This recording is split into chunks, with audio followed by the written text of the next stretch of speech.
So welcome back to the another video. In this video we're going to discuss and revise the chapter 12th of class 11th physics, that is thermodynamics. So hello everyone, this is Gaurav. I hope you all are doing well. So बड़ा simple सा और easy सा chapter ये हमारा आ जाता है according to 2022 syllabus. Means जैसे syllabus में हमारा जो कार्नोट हीट इंजन है वो तो हमारा हट चुका है, तो हमारे बहुत सिंपल से चैप्टर में टॉपिक रह जाते हैं। तो इस चैप्टर के सभी टॉपिक्स को जो हमारे बच जाते हैं उनको हम अच्छे से रिवाइज करने वाले, ताकि एग्जामिनेशन में किसी भी टाइप का आपका क्वेश्चन है आप उसको अच्छे से अटेम्प्ट कर पाओ। बाकी इस चैप्टर से अब हमारे इतने हार्ड टॉपिक नहीं बचे हैं, बहुत सिंपल से हमारे टॉपिक आते हैं।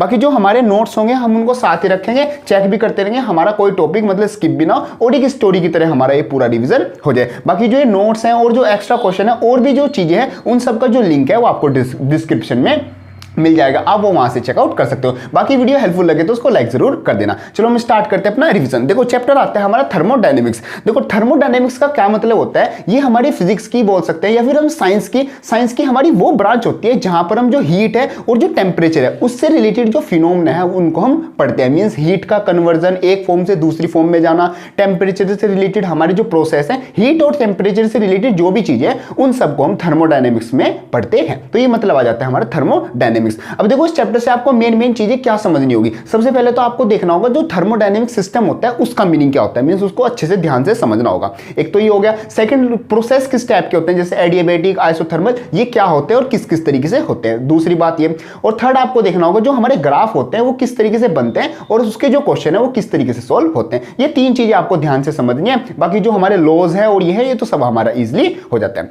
सबसे पहले आ जाती है हमारी डेफिनेशन ऑफ थर्मोडायनेमिक्स। अब देखो नेक्स्ट आता है हमारा थर्मोडायनेमिक सिस्टम। पहला पॉइंट ये आ जाता है थर्मोडायनेमिक सिस्टम। देखो सिस्टम का मतलब क्या होता है, जैसे अब मैं इस रूम में हूं तो इस रूम में मान लो मेरे पास माइक है, बोर्ड लगा हुआ है और मतलब सामने कैमरा है, मतलब कि यहाँ पर कुछ रिकॉर्डिंग का कुछ वीडियो रिकॉर्डिंग हो रही है। तो ये हमारे पास एक ऐसा सिस्टम बना हुआ है जहां पर अगर कोई बाहर से भी आए या फिर कोई देखे तो वो बताएगा हाँ भाई यहाँ पर एक सिस्टम है जहां पर कुछ वीडियो रिकॉर्डिंग का काम हो रहा है। तो एक ऐसा एरिया जहां पर कुछ सर्टेन जो चीजें हैं वो ऐसी हो, मतलब कि सिमिलर सी रखी हो, वहां पर हम कुछ बता सके, तो ऐसी चीज को हम क्या बोलते हैं, सिस्टम। अब थर्मोडायनेमिक्स की लैंग्वेज में समझे तो हमारे पास मान लो कोई एरिया है या कोई मशीन है या कोई ऐसी चीज है जहां पर जो प्रेशर है, जो वॉल्यूम है और जो टेम्परेचर है उनकी कुछ सर्टेन वैल्यू है। इस सारे में प्रेशर, वॉल्यूम और टेम्परेचर की कुछ सर्टेन वैल्यूज है। इस सारे एरिया को, इस सारी जगह को हम क्या बोलेंगे, थर्मोडायनेमिक सिस्टम हम बोलेंगे। ये सिंपल सा हमारा मतलब आ जाता है थर्मोडायनेमिक सिस्टम। नेक्स्ट आता है हमारा equation of state. Equation of state का मतलब क्या है, हमारी ऐसी इक्वेशन जो कि जैसे जो P है, V है और ये T है, यही हमारी इनमें जो रिलेशन बताएंगे इक्वेशन, उनको हम बोलेंगे इक्वेशन ऑफ स्टेट। नेक्स्ट आता है इंडिकेटर डायग्राम। इंडिकेटर डायग्राम का मतलब है जैसे हमारे जो ग्राफ्स आएंगे और जो सिंपली डायग्राम आएंगे, ग्राफ्स के आते हैं हमारे जो प्रेशर है, वॉल्यूम है और टेम्परेचर में, इनके बीच में जो ग्राफ आएंगे जो इन तीनों का आपस में रिलेशन दिखाएंगे या फिर ये एक दूसरे से कैसे चेंज हो रहे हैं, उन ग्राफ्स को, उन डायग्राम्स को हम क्या बोलेंगे, हम बोलेंगे indicator diagrams. Next important part आता है इस चैप्टर का, वो आता है हमारा प्रोसेस। देखो प्रोसेस हमारे इस चैप्टर में मेनली 4 टाइप्स के हैं। सबसे पहले आता है हमारा आइसोथर्मल प्रोसेस। आइसोथर्मल, देखो यहां पर ये किससे बना हुआ है, एक तो आइसो और यहां पर थर्मल। देखो यहां पर मेन वर्ड आता है थर्मल। थर्मल का मतलब होता है हमारा टेम्परेचर।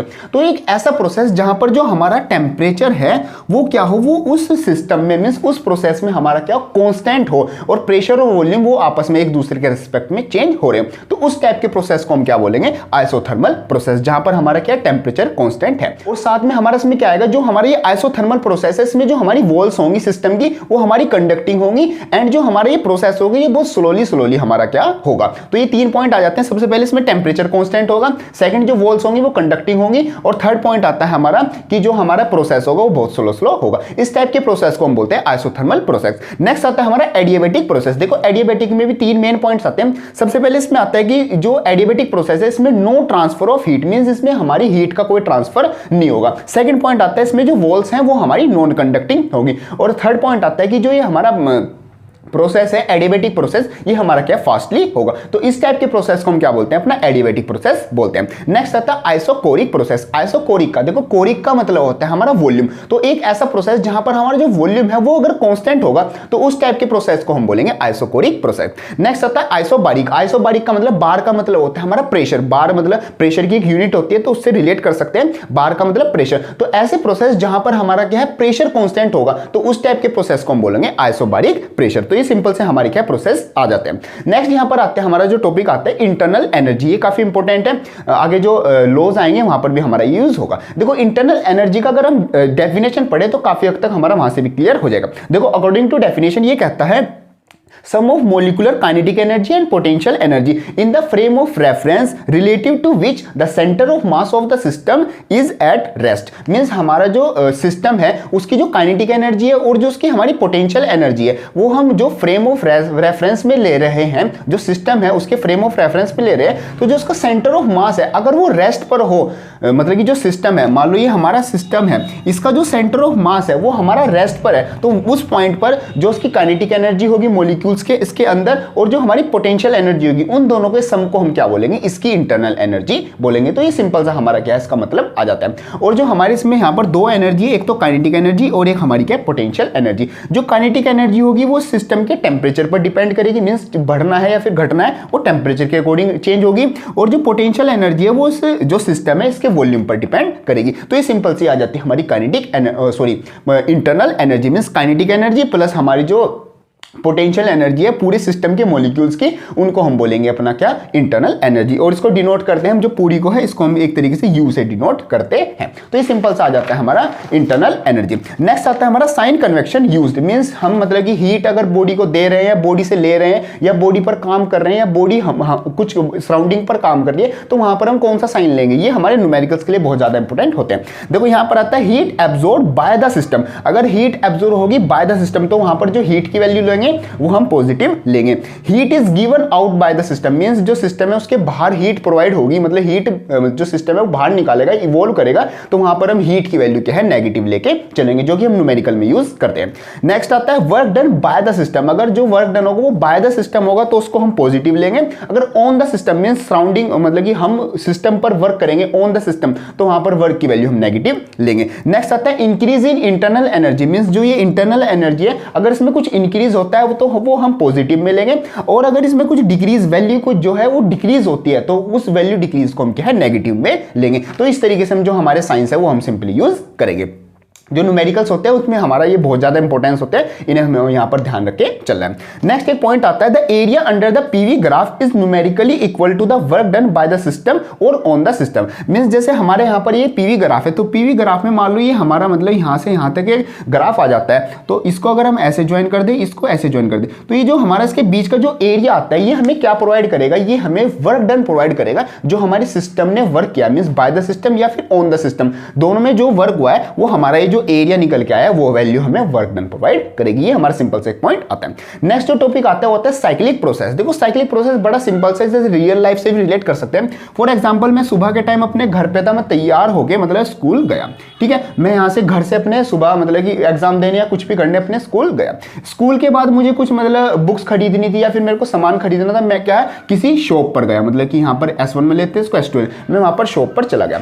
अब शॉप पर जा काफी टाइम हो गया तो मेरे को भूख लगी, मैं कुछ खाने भी चला गया, तो मतलब कि क्या मैं किसी रेस्टोरेंट में या फिर पिज्जा विज़ा खाने, जो भी मेरा मन करा मैं वो खाने चला गया। अब मैं यहाँ से क्या वापस मतलब कि खाना खाने के बाद कुछ खाने के बाद वापस अपने घर चला गया, मीन्स मैं घूम फिर के कहाँ पर घर से चला था और घर पर ही पहुँच गया। तो मैंने ये भी काम किया, मतलब मैं स्कूल भी गया, स्कूल का काम किया, मैंने बुक्स वुक्स खरीदी, वो भी अपना काम किया, यहाँ से यहाँ तक काम किया, फिर यहाँ से यहाँ तक भी कुछ काम किया, और वापस जाते वक्त मतलब कि मैं घर अपना जहाँ से आया था वहीं पर मतलब पहुँच गया। तो मतलब फाइनल और इनिशियल जो मेरा स्टेट थी वो मेरी सेम हो गई। तो इस टाइप के प्रोसेस हम सिंपली बोलते हैं साइक्लिक प्रोसेस। अकॉर्डिंग टू अगर हम थर्मोडायनेमिक्स देखें तो आएगा any process in which the system returns to its initial state after undergoing a series of changes, means कुछ चेंज यहां पर हुआ, कुछ चेंज यहां पर, फिर यहां पर, फिर यहां पर, और जहां पर जो ओरिजिनल था वो वहीं पर पहुंच गया। तो इस टाइप के हम प्रोसेस को हम बोलते हैं साइक्लिक प्रोसेस। और यहां पर एक पॉइंट होता है, जैसे अगर हम अपना जो पीवी ग्राफ बनाए, जैसे ये पीवी ग्राफ हो गया, तो यहां से चला, मान लो ऐसे गया, फिर यहां से यहां पर गया, फिर यहां से यहां पर, और फिर यहां से यहां पर, तो ये जो हमारा मतलब कि क्वाड्रिलेटरल बना है, इसके अंदर का जो एरिया होता है वो हमें क्या प्रोवाइड करता है, वो हमें वर्क डन की वैल्यू प्रोवाइड करता है। तो ये हम इसको numerical as a numerical use कर सकते हैं। ग्राफिकल क्वेश्चन इस चैप्टर से काफी बनते हैं, तो ग्राफ जो है वो अच्छे से समझने हैं। यहां पर आ जाता है हमारा work done is equal to area of the figure. अब यहां पर पॉइंट आता है clockwise is equal to positive, means अगर जो हमारा ग्राफ है वो हमारा क्या है, ये क्लॉकवाइज रोटेट करेगा, तो वहां पर जो वर्क डन की वैल्यू होगी वो हम पॉजिटिव लेंगे। और अगर ये एंटी क्लॉकवाइज मींस कुछ इस तरीके से घूमेगा, मतलब जो हमारा काम है, जो ग्राफ है कर्व है वो एंटी क्लॉकवाइज रोटेट करेगा, तो वहां पर जो वर्क डन की वैल्यू है वो हम क्या लेंगे, वो हम नेगेटिव लेके चलेंगे। वो तो हमारा जो साइन कन्वेक्शन था वहां पर वो सेम होता है। ये आ जाता है हमारा साइक्लिक प्रोसेस। नेक्स्ट आता है हमारा जीरोथ लॉ ऑफ थर्मोडायनेमिक्स। देखो जीरोथ लॉ बड़ा सिंपल सा लॉ है और मतलब एग्जामिनेशन के लिए इंपॉर्टेंट है, और जो जितने भी लॉज हैं एग्जामिनेशन में हमारी जो उनकी स्टेटमेंट है वो पूछ लेते हैं। देखो यहाँ पर जीरोथ लॉ को अगर हम समझे, वैसे स्टेटमेंट तो हमारी इसकी आ जाती है, अगर इसको हम ध्यान से समझे इसमें क्या होता है, हमारे पास एक सिस्टम है ए और हमारे पास दूसरा सिस्टम है बी, ये ए है और ये हमारा बी है, और हमारे पास कोई तीसरा सिस्टम है सी। मतलब कि जो जीरोथ लॉ है वो क्या कहता है, वो ये कहता है कि अगर ये जो ए है ये सी के साथ मतलब कि थर्मल इक्विलिब्रियम में है, और जो बी है वो भी सी के साथ क्या है, थर्मल इक्विलिब्रियम में है, तो जो ए और बी होगा वो आपस में भी क्या होगा, थर्मल इक्विलिब्रियम में होगा। Means according to statement, if two system A and B are simply in thermal equilibrium with a third system C, then A and B are also in a thermal equilibrium. ये simple सा हमारा इसका बात आ जाती है। अगर ये normal मतलब कि नॉर्मल भाषा में समझे तो अगर ये इसका भाई है और ये इसका भी भाई है, तो ये आपस में दोनों क्या होंगे, ये भी तो भाई भाई होंगे। तो ये सिंपल सा इस तरीके से हमारा आ जाता है जीरोथ लॉ ऑफ थर्मोडायनेमिक्स। ये इसके साथ इक्विलिब्रियम में, ये इसके साथ इक्विलिब्रियम में, तो ये दोनों भी आपस में क्या होंगे, इक्विलिब्रियम में, मींस रिश्तेदारी में आपस में दोनों आ जाएंगे। ये आ जाता है हमारा zeroth law of thermodynamics. Next आता है हमारा फर्स्ट लॉ ऑफ थर्मोडायनेमिक्स। देखो फर्स्ट लॉ की हमारी जो स्टेटमेंट है वो इस तरीके से आ जाती है। फर्स्ट लॉ को सिंपल वर्ड में समझें, जो हमारा सिस्टम है, जो भी हमारा काम है, वहां पर हम कुछ एनर्जी प्रोवाइड करते हैं। फॉर एग्जांपल हमने हीट एनर्जी डेल्टा क्यू उसको प्रोवाइड की, सिस्टम को हमने डेल्टा क्यू हीट दी कि वो कुछ काम करेगा। तो जो डेल्टा क्यू है वो हमारा मेनली दो कामों के लिए यूज होगी। सबसे पहले तो जो मतलब कि जो डेल्टा हीट है वो हमारी क्या दो कामों के लिए यूज होगी। सबसे पहले तो जो बॉडी की इंटरनल एनर्जी है उसको बढ़ाने में यूज होगी। सेकेंडली जो हमारा वर्क डन है, मींस डेल्टा डब्ल्यू लिख सकते हैं या फिर डब्ल्यू, उस चीज में हमारी यूज होगी। मींस फर्स्ट लॉ क्या कहता है कि जो हम बॉडी को हीट प्रोवाइड करते हैं वो हमारे दो कामों में यूज होती है। सबसे पहले उस बॉडी की इंटरनल एनर्जी बढ़ाने में, मींस उसकी काइनेटिक एनर्जी जो पोटेंशियल एनर्जी है उनको बढ़ाने में, साथ साथ जो बॉडी काम करेगी सराउंडिंग पर उसको काम करने में जो हीट एनर्जी है वो यूज होगी। तो ये आ जाता है हमारा first law of thermodynamics. Delta Q का मतलब हमारी हीट, डेल्टा वी का मतलब यू का मतलब हमारी जो हीट एनर्जी है वो, और डेल्टा डब्ल्यू का मतलब हमारा जो वर्क डन हुआ है सिस्टम का, वो हमारी वैल्यू आती है। तो ये हमारा न्यूमेरिकल के लिए भी इंपॉर्टेंट होता है। अब देखो यहां पर आप क्या कर सकते हो, देखो डेल्टा क्यू तो एज इट इज रहेगा, डेल्टा यू भी एज इट इज रहेगा, प्लस डब्ल्यू को जो मतलब कि न्यूमेरिकल में सोल्व करने के लिए हम क्या लिख सकते हैं, पी डेल्टा वी हम लिख सकते हैं। तो ये एक तरीके से हमारी इसकी दूसरी स्टेटमेंट आ जाती है जो कि न्यूमेरिकल के लिए इंपॉर्टेंट होती है। तो इस तरीके से हम इसको यूज करेंगे। बाकी जो डेल्टा क्यू है, अगर डेल्टा क्यू की जो वैल्यू है क्वेश्चन में कई बार डायरेक्ट नहीं दे के रखते, तो डेल्टा क्यू की वैल्यू हम क्या लेंगे, सी एल हम लेंगे। सी मतलब हमारी स्पेसिफिक हीट और एल मतलब हमारी जो लेटेंट हीट होती है। सॉरी, सी एल नहीं लेंगे, हम यहां पर लेंगे एम एल, उसी गलती से आ गया। यहां पर डेल्टा क्यू की वैल्यू लेंगे हम अपना एम एल। एम का मतलब हमारा जो बॉडी का मास है वो, और एल का मतलब हमारी जो वहां पर जो लेटेंट हीट है वो। एम एल की अगर मल्टीप्लाई करते हैं तो हमारे पास क्या आएगी, डेल्टा क्यू की वैल्यू आ जाएगी, मींस जो हमारी हीट है वो। तो डब्ल्यू को हम इस तरीके से लिख सकते हैं, क्वेश्चन के अकॉर्डिंग हमें लिखना है, और डेल्टा क्यू को हम अपना एम एल के इक्वल लिख सकते हैं, और यू को हम मतलब कि जो इंटरनल एनर्जी है वो कैसे निकालेंगे, जो फाइनल है उसमें से हम क्या इनिशियल माइनस कर देंगे। मींस जो फाइनल एनर्जी आई है इंटरनल, उसमें से जो इनिशियल इंटरनल एनर्जी थी अगर वो माइनस कर देंगे तो हमारे पास आ जाएगी कि जो बॉडी में इंक्रीज कितनी हुई है इंटरनल एनर्जी। वो तो सिंपल हमारा ये है कि फाइनल में से अगर इनिशियल माइनस कर देंगे तो हमारे पास जितना भी इंक्रीज या डिक्रीज हुआ है वो हमारे पास वैल्यू आ जाएगी। तो इस तरीके से जो फर्स्ट लॉ ऑफ थर्मोडायनेमिक्स है वो हमारा यूज होता है। मींस न्यूमेरिकल के लिए हम ये फॉर्मूले यूज करेंगे, और ये यही कहता है कि जो हीट है वो दो कामों के लिए हमारी यूज होती है। बाकी हमारा सिंपल सा टॉपिक आ जाता है। बाकी जितने भी जो हमारे फॉर्मूलेज हैं वो आपको जो नोट्स की पीडीएफ मिलेगी उसमें एक पेज पर अच्छे से इंपॉर्टेंट फॉर्मूले के एक फॉर्मेट में अच्छे से लिखे हुए हैं, वहां पर आप जब एक बार दोबारा रिवाइज करोगे वहां से भी आपको मिल जाएंगे। यहां पर आता है in PV graph, means PV graph का एक क्वेश्चन आता है, जैसे आप यहां पर देख सकते हैं, ये हमारे पास एक ग्राफ है ए बी सी, मतलब एक ट्रायंगल बना हुआ है। यहां से हमारा वर्क डन, इंटरनल एनर्जी कुछ हमारी इस तरीके से वैल्यू निकालनी होती है। जैसे सबसे पहले हमें वर्क डन निकालना है बी से लेके सी तक।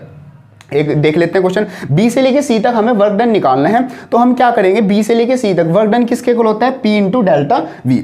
तो हम चेक करेंगे बी से लेके सी तक हमारी कितनी वॉल्यूम चेंज हुआ है। तो अगर हम देखें बी से लेके सी तक हमारा वॉल्यूम क्या है, जीरो चेंज हुआ है, तो पी इंटू जीरो करेंगे तो हमारा वर्क डन कितना आ जाएगा, वो हमारा जीरो आ जाएगा। तो work done from B to C कितनी वैल्यू आ गई, वो हमारी जीरो आ गई। इसी तरीके से हमारे जो और भी वर्क डन है वो सिंपली हम निकाल सकते हैं, जैसे हमने एक क्वेश्चन भी कर रखा है। यहाँ पर हमें मेन बात यह है कि जो वर्क डन होता है वो पी डेल्टा वी के इक्वल होता है, और जो वर्क डन होता है, जो अगर हमारा यहाँ पर जैसे इसमें हमारा ये एरिया बना था, अगर इसका हम पूरा एरिया भी निकाल ले तो वो भी हमारा क्या देगा, वो भी हमें वर्क डन की वैल्यू देगा। ये सिंपल सा हमारा मतलब आता है। बाकी हमारा जो अगर हम इंटरनल एनर्जी निकाले ग्राफ के थ्रू, जैसे यहाँ पर हमारा एक ग्राफ आता है, ये हमारा जो क्वेश्चन में है, ये ऐसे हमारा ग्राफ आ जाता है, ये हमारा ए, ये बी और ये सी। यहाँ पर वैल्यू कितनी है, ये हमारी 20 वैल्यू है, ये हमारी 40 वैल्यू है, ये प्रेशर है और ये मेरा कितना है वॉल्यूम। ये मेरी 1 आती है, ये मेरी क्या आ जाती है 3 आ जाती है। तो अगर मैं यहाँ पर यू ए की वैल्यू निकाल लूँ, मीन्स यू ए मतलब कि यहाँ पर इंटरनल एनर्जी कितनी होगी, तो मेरा जो ये प्रेशर है 20 और जो हमारा यहाँ पर वॉल्यूम है उसकी वैल्यू निकाल के इस सिंपली फॉर्मूले में रख लेंगे, या फिर हम डायरेक्ट निकाल सकते हैं U A is equal to मेरी कितनी आ जाएगी 20, हम इसको लिख सकते हैं जो एनर्जी होती है मेरी जूल में होती है। तो इस तरीके से हम क्या है सिंपली अपनी इंटरनल एनर्जी, वर्क डन और जो डेल्टा क्यू है इस फॉर्मूले से हम सिंपली निकाल सकते हैं। तो इस टाइप के हमारे क्वेश्चन, जो ग्राफिकल क्वेश्चन है, इस टाइप के हमारे क्वेश्चन आएंगे। नेक्स्ट आते हैं कुछ इंपॉर्टेंट फॉर्मूला जो कि हमने मतलब कि इससे रिलेटेड आते हैं, वो आपको शीट्स में मिल जाएंगे, वो आप वहां से देख सकते हैं। देखो नेक्स्ट आता है हमारा स्पेसिफिक हीट ऑफ गैस। देखो specific heat, molar specific heat at constant pressure, constant volume, ये सब वही है जो हमने अपने लास्ट चैप्टर में थर्मल प्रॉपर्टीज ऑफ मैटर में किया था, बिल्कुल सेम वही आता है। एक बार फिर भी एक छोटा सा ओवरव्यू ले लेते हैं। देखो सबसे पहले आती है स्पेसिफिक हीट। स्पेसिफिक हीट का मतलब है अगर हमारे पास कोई 1 ग्राम की बॉडी है और उसका हमें 1 डिग्री टेम्परेचर रेज करना है, तो वहां पर हमें उस बॉडी को कितनी हीट प्रोवाइड करनी पड़ेगी, उसी हीट को हम बोलेंगे क्या, स्पेसिफिक हीट। तो सिंपल सी डेफिनेशन आ जाती है। नेक्स्ट आती है मोलर स्पेसिफिक हीट। अगर हमारे पास क्या 1 मोल ऑफ बॉडी है, मींस जो बॉडी की क्वांटिटी है वो 1 मोल हो और उसका टेम्परेचर हमें 1 डिग्री राइज करना हो, तो वहां पर जितनी हीट प्रोवाइड होगी, मतलब जितनी हीट हमें प्रोवाइड करनी पड़ेगी, उसको हम बोलेंगे मोलर स्पेसिफिक हीट। तो ये सिंपल से हमारी दोनों की डेफिनेशन आती है। अब देखो यहां पर 2 पॉइंट आते हैं, एक एट कांस्टेंट प्रेशर, एक एट कांस्टेंट वॉल्यूम। तो अगर स्पेसिफिक हीट या molar specific heat at constant volume ली जा रही है, मींस वहां पर जो हीट है वो एट कांस्टेंट वॉल्यूम प्रोवाइड की जा रही है, तो वहां पर जो स्पेसिफिक हीट लेंगे वो specific heat at constant volume लेंगे, और मोलर स्पेसिफिक हीट ले रहे हैं तो molar specific heat at constant volume लेंगे। और अगर वो कांस्टेंट प्रेशर पे प्रोवाइड की जा रही है, कांस्टेंट प्रेशर के मतलब वहां पर प्रेशर जो है कांस्टेंट है, अगर उसके थ्रू प्रोवाइड की जा रही है तो वहां पर molar specific heat at constant pressure की वैल्यू लेंगे, और जो स्पेसिफिक हीट है वो भी कांस्टेंट प्रेशर की वैल्यू लेंगे। तो सिंपल से हमारी डेफिनेशन आती है। स्पेसिफिक हीट 1 ग्राम 1 डिग्री बढ़ाना है, मोलर स्पेसिफिक हीट 1 मोल है 1 डिग्री बढ़ाना है। एट कांस्टेंट प्रेशर, जब कांस्टेंट प्रेशर को कांस्टेंट लेंगे, एट कांस्टेंट वॉल्यूम जब वॉल्यूम को कांस्टेंट लेंगे। तो ये सिंपल सा हमारा यहाँ पर आ जाता है। अब यहाँ से जो क्वेश्चन आता है एग्जामिनेशन के लिए वो ये आता है कि जो सीपी है, मींस जो मोलर स्पेसिफिक हीट है एट कांस्टेंट प्रेशर, उसकी वैल्यू ज्यादा होती है एट कांस्टेंट वॉल्यूम से। तो ये हमें क्या मतलब कि प्रूव करने को भी आता है। तो वैसे तो हमने जो लास्ट थर्मल प्रॉपर्टीज चैप्टर किया था उसमें हमने देख भी लिया था, बाकी एक बार देख लेते हैं किस तरीके से होता है। देखो जो सीपी होती है, मींस जो ये सीपी है ये हमारा किससे सीवी से ग्रेटर होता है, वो इसलिए क्योंकि वर्क किसके इक्वल है, वर्क मेरा पी डेल्टा वी के मेरा इक्वल आता है। अब देखो अगर मैं सी वॉल्यूम कांस्टेंट लेके चलूंगा तो वर्क डन मेरा कितना होगा, वी तो कांस्टेंट है, मतलब पी इंटू वर्क, वॉल्यूम अगर कांस्टेंट है तो 0 आएगा, तो पी इंटू 0 कितना हो जाएगा, वर्क की वैल्यू क्या आएगी 0। वर्क की वैल्यू 0 आएगी कब, जब मेरा वॉल्यूम क्या होगा, सिस्टम का कांस्टेंट होगा। तो उस केस में मेरी जो डेल्टा क्यू होगी वो सिर्फ किसके लिए यूज होगी, वो मेरा सिर्फ इंटरनल एनर्जी में सिर्फ टेम्परेचर बढ़ाने में यूज होगी, सिर्फ बॉडी का, वहां पर कुछ भी हमारा काम नहीं होगा। तो सीवी की वैल्यू मेरी क्या काम करेगी, सिर्फ टेम्परेचर बढ़ाएगी। अब यहां पर बात करते हैं, अगर मेरा सीपी हो मतलब कि प्रेशर कांस्टेंट हो, तो वॉल्यूम की वैल्यू कुछ होगी, फॉर एग्जांपल वो मान लेते हैं 5, मतलब कि जो डेल्टा वी है वो मेरा 5 निकल के आता है, तो यहां से मेरा जो वर्क डन आएगा वो मेरा 5p आ जाएगा। प्रेशर की जो वहां पर वैल्यू होगी वो रख देंगे। तो ये मेरा यहां पर जो डेल्टा क्यू है सीपी वाले केस में, तो इंटरनल एनर्जी तो बढ़ेगी क्योंकि यहां पर मतलब कि कुछ तो मतलब दे रहे हैं, तो बॉडी की इंटरनल एनर्जी बढ़ेगी, साथ साथ मेरा कुछ क्या है वर्क डन भी होगा। तो सीपी के केस में मेरा जो काम है वो मेरा ज्यादा होता है, इसलिए मेरी जो सीपी की वैल्यू होती है, अमाउंट ऑफ हीट जो सीपी के केस में होती है वो ज्यादा होती है इन कंपेरिजन टू सीपी। तो ये सिंपल सा हमारा क्या है रीजन आ जाता है। बाकी एग्जामिनेशन के लिए ये वाला क्वेश्चन क्या होता है, इंपॉर्टेंट होता है। नेक्स्ट हमारा जो टॉपिक आता है वो आता है हमारा स्पेसिफिक हीट रिलेशन, जिसको हम बोलते हैं Mayer's formula. Means specific heat जैसे ये होता है, जो मेरा सीपी होता है माइनस सीवी, वो मेरा किसके इक्वल आता है, हमेशा एक कैपिटल आर के इक्वल आता है। और जो कैपिटल आर की वैल्यू होती है वो होती है 8.31 जूल पर मोल केल्विन, हमेशा मेरा क्या है ये एक आर के इक्वल आता है। यहां से क्वेश्चन पूछ सकते हैं, ये वैल्यू दे दी, ये वैल्यू तो ये निकालनी होगी, इस टाइप का छोटा सा क्वेश्चन आ सकता है। बाकी यहां पर एक चीज होती है कि जो सीपी होता है वो स्कोर अपॉन सीवी, वो मेरा क्या है गामा के एक कांस्टेंट के इक्वल आता है। ये हमारा जब adiabatic work done in adiabatic process करेंगे वहां पर हमारा यूज होगा कि CP upon CV is equal to किसके इक्वल आ गया, मेरा गामा के इक्वल आ गया। ये सिंपल से हमारे क्या आते हैं, स्पेसिफिक हीट का रिलेशन आता है। बाकी जो ये गामा होता है, ये गामा हमारा क्या है, ये एटोमिसिटी पे हमारा क्या है प्रोपोर्शनल होता है। मीन्स जो भी हमारा बॉडी है, जो भी हमारा क्या है मैटर है, उसमें एटम्स कितने ज़्यादा हैं उस चीज़ पर ही गामा की वैल्यू होगी। मतलब उसमें एटोमिसिटी ज़्यादा है, जैसे एक तो हो गया H, एक तो हो गया H और एक H2 और एक H3। मीन्स इसमें H1 है, इसमें एटम 2 है, इसमें एटम 3 है। तो जितनी ज़्यादा एटोमिसिटी होगी गामा की वैल्यू उतनी ही हमारी क्या होगी, ज़्यादा होती जाएगी। तो ये सिंपल सा आ जाता है हमारा बेयर्स फॉर्मूला। नेक्स्ट आता है हमारा work done in isothermal process. ये आता है कि आइसोथर्मल प्रोसेस में हमें कितना काम करना होगा। तो एक तो हम अगर ग्राफ की फॉर्म से निकालें तो जो पीवी ग्राफ है उसमें जो हमारा ये क्वाड्रिलेटरल बना है, अगर इसका एरिया निकाल ले तो हमारे पास क्या आ जाएगा, वर्क डन आ जाएगा। बाकी अगर हम फॉर्मूले से निकालना चाहे तो हमारा ये सिंपल से फॉर्मूला आता है। और ये फॉर्मूला किस तरीके से ड्राइव होता है वो आप हमने डेरिवेशन सीरीज में किया था, वो आप वहां से चेकआउट कर सकते हैं। देखो वर्क डन की वैल्यू होती है 2.303 RT into V2 upon V1, ये हमारी वैल्यू आती है। R इसमें हमारा गैस कॉन्स्टेंट, T मतलब हमारा बॉडी का टेम्परेचर, और V2 मतलब हमारा फाइनल वॉल्यूम, और V मतलब हमारा इनिशियल वॉल्यूम। ये हमारा फॉर्मूला आ जाता है, यहां पर आप देख सकते हैं। और W के मतलब कि एक प्रेशर की फॉर्म में भी लिख सकते हैं, W 2.303 RT into P1 upon P2। यहां पर ध्यान रखना है, अगर वॉल्यूम ले रहे हैं तो V2 अपॉन V1 ले रहे हैं, और प्रेशर ले रहे हैं तो P1 अपॉन P2 ले रहे हैं। ये हमें मतलब कि फॉर्मूला याद रखना होगा। नेक्स्ट आता है work done in adiabatic process. देखो एडियाबैटिक प्रोसेस में वर्क डन का फॉर्मूला क्या होगा वो हम इस तरीके से मतलब कि डायरेक्ट वैल्यू रख के निकाल सकते हैं। बाकी कैसे ये ड्राइव होता है वो आप डेरिवेशन सीरीज में चेकआउट कर सकते हैं। यहां पर जो वर्क डन की वैल्यू होती है वो होती है 1 अपॉन गामा माइनस 1। गामा कौन सा, ये वाला Cp अपॉन Cv वाला। 1 upon gamma minus 1 into P1 V1 minus का P2 V2। ये हमें क्या है मतलब कि ये वैल्यू सारी सोल्व करनी पड़ेगी। तो हमारे पास किसकी वैल्यू आ जाएगी, एडियाबैटिक प्रोसेस में वर्क डन की वैल्यू कितनी है वो हमारी सिंपली आ जाएगी। नेक्स्ट एक इसी फॉर्मूले को दूसरे टेम्परेचर की फॉर्म में भी ले सकते हैं। हमें लिखना होगा work done is equal to NR upon gamma minus 1 into T1 minus का T2। अगर इसको सोल्व करेंगे तो हमारे पास वर्क डन की वैल्यू आ जाएगी। इसमें जो N है, N मतलब कि हमारे जो नंबर ऑफ मॉलिक्यूल्स है वो, R मतलब हमारा सिंपल वही हमारा क्या है गैस कांस्टेंट आता है, और T मतलब हमारा टेम्परेचर। ये सिंपल से हम अपना फॉर्मूलेज हैं जो कि हम सोल्व करेंगे तो हमारे पास वर्क डन की वैल्यू आ जाएगी। ये सिंपल सा हमारा आता है। नेक्स्ट हमारे जो हीट इंजन है, हीट इंजन तो हमारा डायग्राम मतलब कि अब सिलेबस में है ही नहीं, एग्जामिनेशन में कोई क्वेश्चन नहीं आएगा, तो ये सिंपल सा हमारा मतलब सारा हट जाता है। नेक्स्ट आते हैं हमारे limitation of first law. Means हमने फर्स्ट लॉ पढ़ा, फर्स्ट लॉ हमारा क्या आता है, delta Q equal to delta V plus का डेल्टा W। तो इसका मतलब कि लिमिटेशन क्या आती है, इसमें कुछ मतलब कुछ तो प्रॉब्लम होगी, तो वो लिमिटेशन चेकआउट करते हैं, एग्जामिनेशन के लिए इंपॉर्टेंट होती है। पूछ लेते हैं what are the limitations of first law of thermodynamics. देखो यहां पर पहला पॉइंट आता है, it does not indicate the direction of transfer of heat. Means इस लॉ के अकॉर्डिंग जो उसकी स्टेटमेंट है या फिर जो उसका न्यूमेरिकल वैल्यू है, इसके अकॉर्डिंग हम ये नहीं बता सकते कि जो ट्रांसफर ऑफ हीट है वो किस डायरेक्शन में होगा। तो एक इसकी लिमिटेशन ये होगी। सेकंड आती है, does not tell about the condition under which heat can be converted into mechanical energy. Means ये हमें कोई ऐसी कंडीशन, स्पेशल कंडीशन भी नहीं बताता कि हम हीट एनर्जी को मैकेनिकल एनर्जी में कैसे कन्वर्ट कर सकते हैं। तो ये भी इसका क्या है, एक ड्रॉबैक बोल सकते हैं या फिर एक क्या है लिमिटेशन होती है। थर्ड पॉइंट हमारा रिलेटेड टू थोड़ा सेकंड पॉइंट ही आता है, वो बताता है कि does not indicate the extent to which heat energy can be converted to mechanical energy continuously. Means heat energy को मैकेनिकल एनर्जी में कंटिन्यूसली कितने हायर एक्सटेंट, मींस कितनी मैक्सिमम वैल्यू तक हम क्या कन्वर्ट कर सकते हैं, वो भी हमारा ये क्या है फर्स्ट लॉ ऑफ थर्मोडायनेमिक्स नहीं बताता। तो ये सब आ जाती है इसकी लिमिटेशन, एग्जामिनेशन के लिए इंपोर्टेंट होती हैं। एग्जामिनेशन में ये सब पूछ लेते हैं, what are the limitations of first law. ये हमारी सिंपल सी लिमिटेशन आ जाती है। नेक्स्ट आता है हमारा सेकंड लॉ ऑफ थर्मोडायनेमिक्स। देखो सेकंड लॉ ऑफ थर्मोडायनेमिक्स भी सिंपल इन्हीं की तरह है। देखो उसमें क्या आता है, वैसे तो जो कार्नोट हीट इंजन है उनसे रिलेटेड ये ज्यादा मतलब जो सेकंड लॉ है उनसे ज्यादा रिलेट होता है। बाकी समझते हैं। देखो सेकंड लॉ ऑफ थर्मोडायनेमिक्स की दो स्टेटमेंट आती है। सबसे पहले आती है केल्विन प्लैंक्स स्टेटमेंट। इसके अकॉर्डिंग क्या होता है, अगर स्टेटमेंट को पढ़े, वैसे स्टेटमेंट पढ़ के थोड़ा कंफ्यूजन होता है, बाकी एक बार पढ़ देते हैं। It is impossible to construct a engine which will produce no effect other than extracting heat from a reservoir and performing an equivalent amount of work. Means statement इसकी कुछ इस तरीके से आती है। मींस एग्जामिनेशन में आपको ये लिखनी होगी।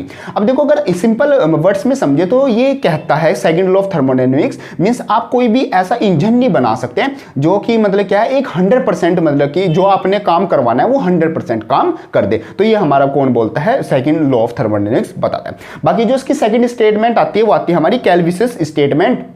जो कि दूसरे साइंटिस्ट ने दी, उसके अकॉर्डिंग ये क्या कहता है, it is impossible for a self acting machine unaided by an external agency to transfer heat from a body at another at higher temperature. इसका मतलब क्या होता है, सिंपल वर्ड में समझते हैं। मान लो हमारे पास दो बॉडी है, एक ए बॉडी है और हमारे पास क्या है, एक दूसरी बॉडी है। इसका टेम्परेचर मान लेते हैं 100 डिग्री सेल्सियस है, इसका मान लेते हैं 50 डिग्री सेल्सियस है। तो मतलब कि नॉर्मल नेचर के लॉ के अकॉर्डिंग क्या हम 100 डिग्री से क्या हमारा 50 डिग्री की तरफ फ्लो होना स्टार्ट होगा। हमें पता है हायर टेम्परेचर से लोअर टेम्परेचर की साइड हमारा टेम्परेचर हीट क्या फ्लो होती है।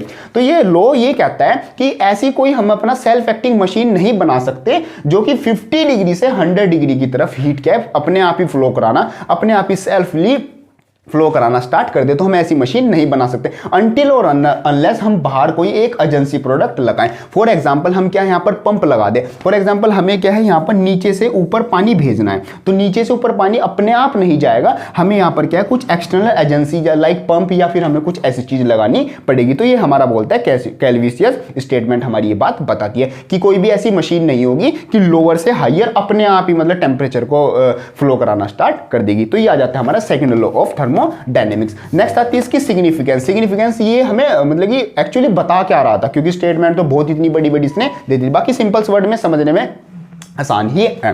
तो उसकी सिग्निफिकेंस है heat release to a cold reservoir means sink can never be zero. Means जो आप बॉडी को काम कर रहे हो, जो भी आप काम कर रहे हो वहां पर आपकी कुछ ना कुछ एनर्जी की वेस्टेज होनी है। ये हमारा सेकंड लॉ ऑफ थर्मोडायनेमिक्स। मतलब अगर हम एक सिंपल वर्ड में समझें तो ये आ जाता है कि जो हीट है वो कुछ ना कुछ हमारी बॉडी वेस्ट करेगी। 100% हमारी बॉडी काम करके हमें नहीं देगी, कुछ ना कुछ वहां पर वेस्टेज होगी। तो सिंपल सा मतलब आ जाता है। सेकंड पॉइंट आता है external work can never be zero. और बॉडी पर जो एक्सटर्नल वर्क हो रहा है वो कभी भी जीरो नहीं हो सकता। तो ये हमारी क्या जाती है सिग्निफिकेंस ऑफ सेकंड लॉ हमारी आ जाती है। नेक्स्ट आती है लिमिटेशन ऑफ सेकंड लॉ। ये भी बड़ी सिंपल सी आ जाती है। लाइक हमारी लिमिटेशन देखते हैं, देखो it can not be proved directly. Means ये जो बात है लो से हाई नहीं जा सकता और हाई से लो, मतलब कि लो से हाई जाने में पंप लगाना पड़ेगा, तो इस बात को हम क्या डायरेक्टली प्रूव नहीं कर सकते। ये इसकी लिमिटेशन आती है। Secondly it is applicable to a cyclic process in which the system return to its original state. Means जो ये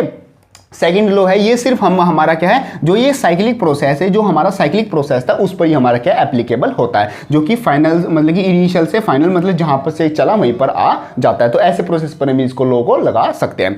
थर्ड आता है it make no prediction as to what will happen under a certain condition but simply state what will happen a given condition. Means ये जो third law है ये हमें ये बताता है कि जो हमारे पास गिवन कंडीशन है उसमें क्या होगा, हायर से लोअर की तरफ हीट क्या है फ्लो होगी, लोअर से हायर की तरफ नहीं फ्लो होगी। अगर कराना चाहते हैं तो वहां पर कुछ पंप या फिर एक्सटर्नल एजेंसी लगानी पड़ेगी। तो ये हमें गिवन कंडीशन के मींस जो नेचर की कंडीशन है उसके अकॉर्डिंग हमें बातें बताते हैं। ये कोई ऐसी बात नहीं बता रहा कि अगर हम कुछ स्पेशल कंडीशन कर दे कि कुछ अलग से बाहर से लेके आए या पंप लगा दे या फिर कुछ अलग चीज करे तो वहां पर हमारा क्या होगा। तो ये भी हमारी इसकी क्या जाती है लिमिटेशन आ जाती है। ये सब आ जाता है हमारा limitation of second law of thermodynamics. Next आते हैं हमारे रिवर्सिबल एंड इरिवर्सिबल प्रोसेस। ये हमारा सिंपल वही है। रिवर्सिबल मतलब कि मैं यहाँ घर से चला, घर से स्कूल, स्कूल से शॉप, शॉप से हमारा रेस्टोरेंट, रेस्टोरेंट से वापस मतलब कहाँ पर आ गया, मैं अपना होम पर आ गया। तो ये जो प्रोसेस मैंने इस तरीके से किया, अगर मैं इसी प्रोसेस को इस तरीके से मींस अपोजिट डायरेक्शन में जैसे मैं पहले कर रहा था ऐसे ही अगर कर सकता हूं तो उस टाइप के प्रोसेस को हम क्या बोलेंगे, रिवर्सिबल प्रोसेस बोलेंगे। बाकी इसकी जो डेफिनेशन है वो इस तरीके से आती है। बाकी इसका जो एग्जांपल है वो आता है working substance taken along a complete Carnot cycle. जो कार्नोट साइकिल होता था जो सिलेबस से हट चुका है, बाकी एक बार उसको नोट्स में आपको मिल जाएगा, उसको हल्का सा रीड कर लेना अगर आपको हल्का सा टाइम मिल जाए तो। बाकी है सिंपल ही चीज, कोई ऐसी हार्ड चीज नहीं है। तो जो कार्नोट साइकिल में जो कंप्लीट साइकिल था वो हमारा रिवर्सिबल प्रोसेस दिखाता था। मींस यहाँ से यहाँ चला, फिर यहाँ मींस ऐसे ऐसे फिर ऐसे फिर ऐसे ये प्रोसेस। और अगर इसको उल्टा कर दे मींस अपोजिट डायरेक्शन में कर दे तो भी हमारा क्या काम होता था। मींस जो कार्नोट साइकिल और रेफ्रिजरेटर उस तरीके से हमारा होता था। सेकेंड आ जाता है इसमें पहले आती है कंडीशन। मींस रिवर्सिबल प्रोसेस कौन कौन कर सकता है उसके पास ये कंडीशन होनी चाहिए। Process should be carried very slowly. जो प्रोसेस होगा ये क्या स्लोली हमारा होगा। मींस जो थर्मोडायनेमिक्स में होता है उस प्रोसेस को स्लोली करना पड़ेगा, तभी वो रिवर्सिबल प्रोसेस में पॉसिबल होगा। सेकंड आता है the dissipative force such as viscosity, friction. Means जो हमारी मतलब मोशन के अपोजिशन वाली फोर्स होती है, मोशन का जो अपोज करती है, लाइक विस्कोसिटी, फ्रिक्शन, इलास्टिसिटी, इन सब को फोर्स को क्या एज अ नेग्लिजिबल लेके चलना पड़ेगा या फिर उनको क्या उनकी वैल्यू क्या बिल्कुल जीरो के इक्वल होनी चाहिए। तो यहाँ पर आता है हमारा ये दो कंडीशन आती है। नेक्स्ट आता है हमारा इरिवर्सिबल प्रोसेस। इरिवर्सिबल प्रोसेस बड़ा सिंपल सा है कि मतलब कि मैं इधर से उधर गया, उधर से वापस इधर नहीं आ सकता। तो ये सिंपल सा हमारा मतलब इस तरह के प्रोसेस को हम बोलते हैं इरिवर्सिबल प्रोसेस। तो ये हमारा जैसे एग्जाम मतलब कि एग्जाम से पहले हाँ भाई जो भी टॉपिक है वो हम अच्छे से पढ़ेंगे बिल्कुल ध्यान से। कुछ बच्चे जैसे कमेंट सबसे ज़्यादा यही आती हैं कि I am one hour before the exam, 1 day before the exam. Maximum बच्चे यही कमेंट करते हैं। ये नहीं कि कुछ मतलब अच्छा चलो जो वो तो आपकी मर्जी है, जो भी कमेंट करना आपका कमेंट बॉक्स है कि किसी क्वेश्चन का आंसर दे या फिर कुछ काम की बात लिखे, चलो ऐसा नहीं। अब बच्चे लिखते हैं कि भाई 1 मिनट बिफोर द एग्जाम मैं एग्जाम रूम में बैठा हूँ ऐसे ऐसे करके। तो मतलब कि हम एग्जाम से पहले ही पढ़ते हैं, एग्जाम के बाद हम नहीं पढ़ेंगे। तो ये वही है कि मैं इधर से उधर तो जा सकता हूँ लेकिन उधर से इधर नहीं आ सकता। एग्जाम से पहले तो पढ़ लूंगा लेकिन एग्जाम के बाद नहीं पढ़ूंगा। तो इस तरह के प्रोसेस को हम सिंपली बोलेंगे इरिवर्सिबल प्रोसेस। जैसे एग्जाम्पल के लिए आ जाते हैं डिफ्यूजन ऑफ गैस। मीन्स अगर गैस आपस में मिल गई तो जैसे वो मिली है उनको ऐसे हम अलग अलग नहीं कर सकते, उनके लिए अलग प्रोसेस लगाना पड़ेगा। रस्टिंग ऑफ आयरन, ये भी हमारा कैसा प्रोसेस है, हमारा इरिवर्सिबल प्रोसेस है। जैसे कि मतलब कि आयरन पे रस्ट लग गया तो अब तो भाई वो लग गया, अब ऐसे थोड़ी कि वो रखा रखा अपने आप ही आयरन बन जाएगा। तो इस टाइप के प्रोसेस को हम बोलते हैं इरिवर्सिबल प्रोसेस। नेक्स्ट आता है इंपॉर्टेंट पॉइंट्स आ जाते हैं इस चैप्टर से रिलेटेड, जो न्यूमेरिकल के लिए और पूरे चैप्टर के लिए हमारा क्या है बहुत ईजी काम कर देंगे। जैसे temperature can not be increase by keeping P and we constant. Means अगर प्रेशर और वॉल्यूम को, किसी बॉडी के प्रेशर वॉल्यूम को कॉन्स्टेंट रख दें तो वहां पर जो हमारा टेम्परेचर है उसको हम नहीं बढ़ा सकते, उसके लिए हमें प्रेशर और वॉल्यूम की वैल्यू चेंज करनी होगी। फर्स्ट पॉइंट आता है। सेकंड पॉइंट आता है pressure is directly proportional to the T की पावर 3। ये हम किसी न्यूमेरिकल या फिर किसी भी चीज को प्रूव करने के लिए यूज कर सकते हैं। और जो वॉल्यूम होता है, volume is inversely proportional to the T की पावर 2। ये हमारा पॉइंट आता है। मींस प्रेशर और वॉल्यूम का टेम्परेचर से रिलेशन कुछ इस तरीके से आता है। थर्ड आता है isothermal curves can not be intersect. Means जो आइसोथर्मल कर्व्स होते हैं, जो ग्राफ बनता है उनका, उसमें जो कर्व्स होते हैं वो कभी आपस में इंटरसेक्ट नहीं कर सकते। इंटरसेक्ट करेंगे तो वहां पर कुछ वर्क डन की वैल्यू नहीं निकाल पाएंगे, इसलिए वो मतलब इंटरसेक्ट नहीं करते। फोर्थ पॉइंट आता है gamma is equal to CP upon CV. जैसे गामा किसके इक्वल था, सीपी अपॉन सीवी के इक्वल था। तो इसको हम क्या है एक दूसरा फॉर्मूला लिख सकते हैं, वो हम लिख सकते हैं 1 प्लस का 2 अपॉन एफ। ये हम क्या है मतलब गामा के इक्वल लिख सकते हैं। Gamma is equal to 1 plus का 2 अपॉन एफ। और यहाँ पर जो एफ है, एफ का मतलब है फ्रीडम। फ्रीडम मतलब कि जो मॉलिक्यूल्स हैं वो कितने फ्रीली मूव कर रहे हैं, तो वो होती है हमारी फ्रीडम की वैल्यू। कुछ छोटा सा न्यूमेरिकल इससे आ सकता है। तो इस टाइप से आते हैं हमारे कुछ इंपॉर्टेंट पॉइंट। बाकी इस चैप्टर का हमारा सब अब यही टॉपिक्स बचे हुए हैं, जो हीट इंजन था, कार्नोट इंजन, रेफ्रिजरेटर, अब तो वो हमारे सिलेबस में नहीं रहे। तो ये सब हमारे क्या है इस चैप्टर से टॉपिक आ जाते हैं। हर एक टॉपिक को हमने क्या अच्छे से रिवाइज कर लिया। आई होप आपकी अच्छे से समझ में आ गया होगा। बाकी वीडियो हेल्पफुल लगे तो उसको लाइक जरूर कर देना। और अगर आपका इससे रिलेटेड कोई भी क्वेश्चन है या मतलब कि और भी फिजिक्स में जो चैप्टर है उनसे रिलेटेड अगर कोई भी क्वेश्चन या क्वेरीज या डाउट आता है तो आपको कमेंट बॉक्स में लिख सकते हैं। और अगर मतलब कि या फिर इंस्टाग्राम पे मैसेज कर सकते हैं।